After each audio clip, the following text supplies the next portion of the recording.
Japan wanted South Korea to respond to its request to have a third party arbitrate their dispute over wartime forced labor by today. The nation's foreign ministry firmly stated Seoul is not obligated to comply with a deadline that was set unilaterally by Tokyo. Jung-hee has the updates. South Korea flatly refused to respond to Japan's proposal of having a third party arbitrate their wartime forced labor issue. July 18th was the deadline by which Seoul was supposed to answer, but on Thursday, Seoul's foreign ministry said, "It's a deadline that Japan designated unilaterally and arbitrarily. There's no need for us to abide by that." Japan earlier in the day strongly urged Seoul to respond by Thursday.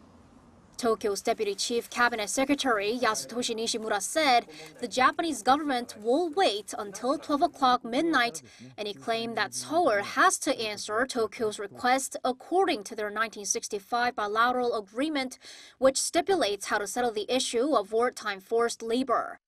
But South Korea, in the end, decided not to. On Tuesday, Seoul's presidential office had publicly spurned the request, calling it unacceptable. South Korean government's interpretation would be the arbitration is based on entirely voluntary cooperation between two governments. One government cannot unilaterally impose upon the other government the arbitration procedure.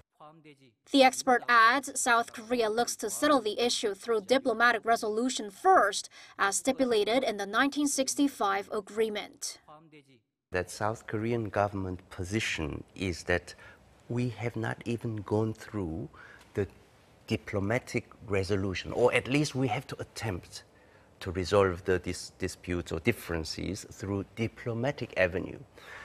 Only when diplomatic avenue has been exhausted without any results can the arbitration be started. South Korea says it's considering various scenarios for what to do with an escalating tension with Japan over wartime forced labor.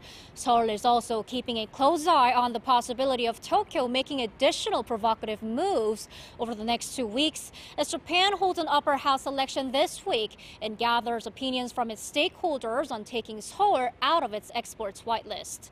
Jung-hee, Arirang News.